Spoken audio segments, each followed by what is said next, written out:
آسان وظیفہ چینل کے ناظرین، السلام علیکم ورحمۃ اللہ وبرکاتہ۔ نحمدہ ونصلی ونسلم علی رسولہ الکریم، اما بعد، الصلاۃ والسلام علیک یا رسول اللہ وعلی آلک واصحابک یا شفیعنا یوم الجزاء۔ آسان وظیفہ چینل کے ناظرین، اگر آپ نے ہمارے چینل آسان وظیفہ کو ابھی تک سبسکرائب نہیں کیا ہے تو اسے ضرور ابھی سبسکرائب کریں، ساتھ میں بیل کے آئیکن پر کلک کریں تاکہ ہمارے ہر ایک نئے ویڈیو کی جانکاری اب تک سب سے پہلے پہنچے۔ دوستو، آج کی ویڈیو میں بہت ہی قیمتی بات بتانے والا ہوں۔ اگر آپ کے ذہن پر بھی یہ سوال ہے کہ علم نجوم سمجھنا یا علم نجوم کے ذریعے سے کوئی چیز کا حل مانگنا یہ شرک ہے یا کفر ہے، یا اگر آپ کے ذہن پر یہ سوال ہے علم نجوم اور علم غیب میں کیا فرق ہے، علم نجوم ایک بیکار علم ہے، کچھ ایسے سوالات اگر ذہن پر ہے تو اس ویڈیو کو آپ پورا ضرور دیکھیں، ہو سکتا ہے آپ کو ایک بہت ہی اچھے نقطہ ملے۔ دوستو، علم نجوم اللہ پاک کا دیا ہوا ایک تحفہ ہے جس کی بدولت انسان اپنی زندگی کے بہت سی مشکلات کو اللہ پاک کے دیے ہوئے علم سے فائدہ اٹھا کر حل کر سکتا ہے۔ علم نجوم کے بارے میں بہت سی غلط فہمیاں زمانے میں رائج ہیں جن کو دور کرنا ضروری ہے۔ اس بات سے کوئی منکر نہیں کہ اس دنیا میں موجود ہر شے اپنا اثر رکھتی ہے۔ آگ، پانی، ہوا، پھول، خوشبو، ہر شے میں اللہ پاک نے اثر رکھا ہے جو کہ انسانوں پر اثر انداز ہوتا ہے۔ اس کائنات میں موجود ہر چیز کو اللہ پاک نے کسی مقصد کے لیے پیدا کیا ہے۔ پھر یہ کہنا کہ چاند، سورج، ستارے، سیارے سب بیکار ہے تو یہ کہنے والے ایک بار سوچ لیا کریں کہ وہ اللہ پاک کی مخلوقات کو بیکار کہہ کر اس خالق کی توہین کرتے ہیں۔ اللہ پاک کسی بھی شے کو بیکار پیدا نہیں کر سکتا۔ کیا آپ کو اللہ نے بیکار میں پیدا کر دیا؟ اس خالق نے انسان کو عقل دی جس کے سہارے انسان آج بڑے بڑے کارنامے سر انجام دے رہا ہے۔ اللہ پاک قرآن میں فرماتا ہے، سورہ انعام آیت نمبر 97، اور وہی ہے جس نے تمہارے لیے ستارے بنائے تاکہ جنگلوں اور دریاؤں کے اندھیروں میں ان سے رستے معلوم کرو، اور عقل والوں کے لیے ہم نے اپنی آیتیں کھول کھول کر بیان کر دی ہے۔ اور اللہ رب العزت دوسری جگہ سورہ نحل آیت نمبر 12 میں ارشاد فرماتا ہے، اور اسی نے تمہارے لیے رات اور دن اور سورج اور چاند کو کام میں لگایا، اور اسی کے حکم سے ستارے بھی کام میں لگے ہوئے ہیں، سمجھنے والوں کے لیے اس میں نشانیاں ہے۔ اور تیسری جگہ سورہ الحجر میں اللہ رب العزت آیت نمبر 16 میں ارشاد فرماتا ہے، اور ہم ہی نے آسمان میں برج بنائے اور دیکھنے والوں کے لیے اس کو سجا دیا ہے۔ چوتھی جگہ سورہ فرقان آیت نمبر 61 میں ارشاد فرماتا ہے، اور خدا بڑی برکت والا ہے جس نے آسمانوں میں برج بنائے اور ان میں آفتاب کا نہایت روشن چراغ اور چمکتا ہوا چاند بنایا۔ پانچویں جگہ اللہ رب العزت فرماتا ہے سورہ برج آیت نمبر 1، آسمان کی قسم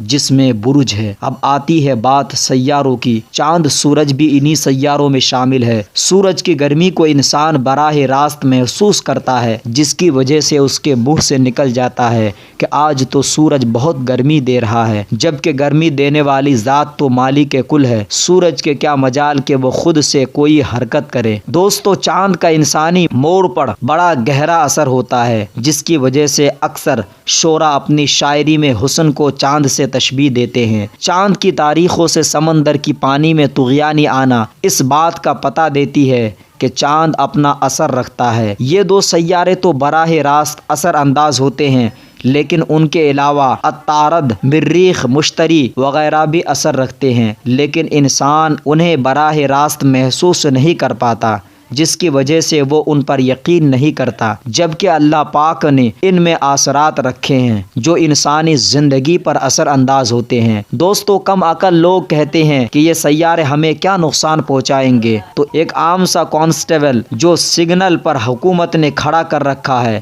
نقصان تو وہ بھی نہیں پہنچا سکتا، لیکن حکومت نے اس کے ذمہ یہ کام لگایا ہے کہ ہر آنے جانے والے کا لائسنس چیک کریں، جس کا نہ بنا ہو اس کا چالان کریں۔ تو ثابت ہوا کہ سیاروں میں خود کچھ کرنے کی حیثیت نہیں، لیکن اللہ پاک نے جو کام ان کے ذمہ لگائے وہ ضرور انجام دیں گے۔ دوستو، علم نجوم میں انہی سیاروں کی چال کو پڑھا جاتا ہے، جس طرح محکمہ موسمیات والے سیٹلائٹ کے ذریعے بارشوں پر نظر رکھتے ہیں اور آپ کو مطلع کرتے ہیں۔ اگر بارش کی پیشن گوئی کی جاتی ہے تو کچے مکان والے اپنے چھتوں کی مرمت کرتے ہیں۔ اسی طرح سیاروں کی چال کو دیکھ کر ہم آپ کو آنے والے واقعات کا تھوڑا اندازہ دیتے ہیں۔ ایسا نہیں کہ علم نجوم میں جو بات کہہ دی جائے تو وہ ہو کر رہے گی، کیونکہ حقیقی علم صرف واحد خدا تعالیٰ کے پاس ہے۔ ہم صرف ممکنات کی بات کرتے ہیں، کیونکہ انسان کی قسمت پر 3 چیزیں اثر انداز ہوتی ہے: ایک دعا جو قسمت کو بدل دیتی ہے، دوسرا صدقہ جو بلاؤں کو ٹال دیتا ہے، تیسرا نیکی جو عمر کو دراز کرتی ہے۔ ایک نجومی اگر کہہ دے کہ آپ پر